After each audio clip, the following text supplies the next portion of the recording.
Hello বাচ্চো, welcome to Biohack NEET প্রস্তুতির জন্য বাংলা ইউটিউব চ্যানেল।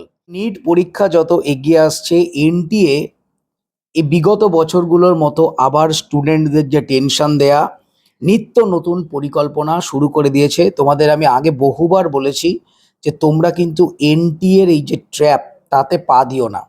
এর আগের বছরগুলোতে এনটিএ অফিসিয়াল ওয়েবসাইটে কন্টিনিউ পরীক্ষার কয়েকদিন আগে থেকে দিনে দুটো করে নোটিশ জারি করতো বিভিন্ন রকমভাবে।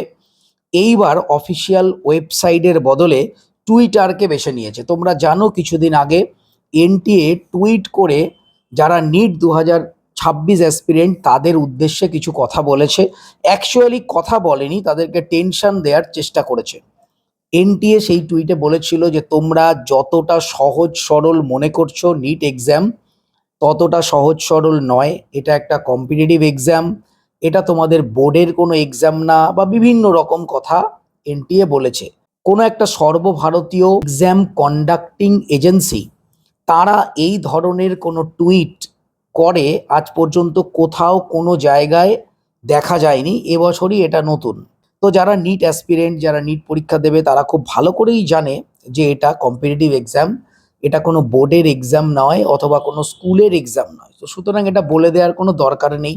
এছাড়াও এনটিএ লেটেস্ট যেটা শুরু করেছে, বিভিন্ন কোশ্চেন দেওয়া শুরু করে হঠাৎ হঠাৎ করে একটা দুটো কোশ্চেন তোমরা দেখেছো হয়তো, পাশে আমি স্ক্রিনশটও দিচ্ছি।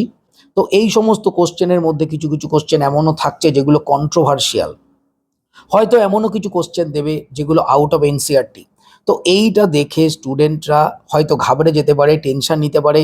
তাহলে এনটিএ যখন বলছে, তার মানে 2026 সালে এনসিআরটির বাইরে থেকে আউট অফ এনসিআরটি অনেক প্রশ্ন আসবে এবং স্টুডেন্টরা তড়িঘড়ি বিভিন্ন রকম যে বই এনসিআরটি বাদ দিয়ে আউট অফ এনসিআরটি থেকে পড়া শুরু করবে। একদম করতে যাবে না। আমি তোমাদের আগেও ভিডিও করে বলেছিলাম যে 2024 সালের পর যেভাবে কাট অফ বেড়ে গেছিলো, 2025 সালে কাট অফ অনেকটা কমিয়ে নিয়ে এসছে এনটিএ। কী করে নিয়ে এসছে? কোশ্চেন পেপারের প্যাটার্ন চেঞ্জ করে। তো 2026 সালে সেই একই রকম কাট অফ যদি রাখতে হয়, নিশ্চয়ই কিছু না কিছুভাবে কোশ্চেন পেপারের প্যাটার্ন চেঞ্জ করবে। দেখো, মেন আমি তোমাদের যেটা বলছি, তোমরা মিলিয়ে নিয়েও পরীক্ষা দিয়ে এসে বায়োলজি কোশ্চেন লেন্দি করবে।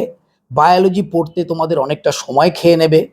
এরপর কেমিস্ট্রি কোশ্চেন মডারেট লেভেলের থাকবে, কিছুটা কনসেপ্ট থাকবে, এবং ফিজিক্স টাফ হওয়ার সম্ভাবনা আছে প্রত্যেকবারের মতন। তো ফিজিক্স কিন্তু টাফ হবে এবং কোশ্চেনের সাইজ অনেক বড় হবে, বিভিন্ন কনসেপ্ট অ্যাড করবে, না হলে কাট অফকে কন্ট্রোলে রাখতে পারবে না। তো তোমরা যারা নিট 2026 দেবে, এটা ভেবে যেও না যে কোশ্চেন পেপার ইজি হবে। এনটিএ যেরকম হিন্ট দিয়েছে এই টুইটে, তাতে করে স্পষ্ট বোঝা যাচ্ছে এটাকে হালকাভাবে নেওয়া যাবে না। 2026 সালের যে নিট পেপার সেটা যথেষ্ট টাফ হবে, 2025 সালের লেভেলেই থাকবে, কোনো রকম সহজ হওয়ার সম্ভাবনা নেই। আমি কিন্তু ভয় ধরানোর জন্য বলছি না। আরেকটা জিনিস তোমরা মাথায় ঢুকিয়ে নাও, কম্পিটিটিভ এক্সাম যত টাফ হবে তত সুবিধে। টাফ কিন্তু শুধু তোমাদের বা তোমার একার ওপর হচ্ছে না, যারা যারা পরীক্ষা দিচ্ছে প্রত্যেকের ক্ষেত্রে টাফ হচ্ছে, এবং তার ফলে কাট অফ অনেক কমবে। তোমরা একটা জিনিস দেখো, তোমরা যে এমবিবিএস যে কলেজ তোমাদের অ্যালট হবে, সেটা নিশ্চয়ই মার্কসের ওপর ভিত্তি করে হবে না, তোমাদের র্যাঙ্কের ওপর ভিত্তি করে হবে। সেই জন্যই বলছি 2024 সালে যে স্টুডেন্ট, সাপোজ বলছি ধরো 650 পেয়ে যে র্যাঙ্ক করেছিল, 2025 সালে সেটা 520 বা 530 পেয়ে সেই একই র্যাঙ্ক করেছে। তো সুতরাং তোমরা বুঝতে পারছো কত নাম্বার পাচ্ছ সেটা ফ্যাক্টর নয়, কত র্যাঙ্ক করছো সেটা ফ্যাক্টর। সুতরাং কোশ্চেন যেমনই দিক, কোশ্চেন যদি সোজা দেয় সেটা প্রত্যেকের জন্য সোজা, কোশ্চেন যদি টাফ হয় সেটা প্রত্যেকের জন্য টাফ, কোশ্চেনের প্যাটার্ন যদি চেঞ্জ হয় প্রত্যেকের জন্য প্যাটার্ন চেঞ্জ। সুতরাং তোমাদের ভয় ভীতি পাওয়ার কোনো দরকার নেই। কোশ্চেন পেপার 2025 সালের মতোই হবে। আরও কিছু নতুনত্ব কোশ্চেন পেপারে হয়তো থাকতে পারে। এনটিএ টুইট অনুযায়ী কিছু নতুনত্ব, কিছু সারপ্রাইজিং তোমাদের জন্য অবশ্যই কোশ্চেন পেপারে থাকবে। তো সুতরাং তোমরা প্রিপারেশান নিয়ে যাবে। 2024 সালের কোশ্চেন পেপারের থেকে যখন তোমরা 2025 দিয়েছো, তোমরা কোশ্চেন পেপার দেখে ঘাবড়ে গেছিলে যে অন্য রকম কিছু এসছে, সেই রকম 2026 সালেও কিছুটা সারপ্রাইজিং থাকবে তোমাদের জন্য। এটা তোমরা আগে থেকে মেন্টাল প্রিপারেশন নিয়ে যাবে, এবং যদি কোশ্চেন পেপার টাফও হয় বা মডারেট লেভেলেরও হয়, আপার মডারেট লেভেলের হয়, টেনশনের কিছু নেই, প্রত্যেকের জন্য টাফ। এনটিএ কিন্তু কন্টিনিউ এখন বিভিন্ন ধরনের আউট অফ এনসিআরটি, বিভিন্ন ধরনের যে কোশ্চেনগুলো নিয়ে ডাউট রয়েছে স্টুডেন্টদের সেগুলো দেবে। তো সেইগুলো দেখে তোমরা যেন ওই ধরনের কোশ্চেন বেশি প্র্যাকটিস করা, আউট অফ এনসিআরটি প্রচুর পরিমাণে পড়া শুরু করে দিও না, তাহলে কিন্তু তোমরা এনটিএর যে ট্র্যাপ তাতে ফেসে যাবে। আবারও স্পষ্টভাবে বলছি, কোশ্চেন পেপার যাই হোক, তোমরা প্রিপারেশন যেরকম করছো সেই মতো প্রিপারেশন করো।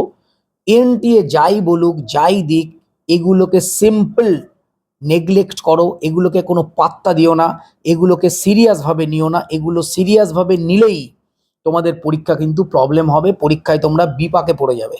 তো সুতরাং এনটিএ যা করে করুক, তোমরা তোমাদের মতো প্রিপারেশন যেরকম করছো করে যাও।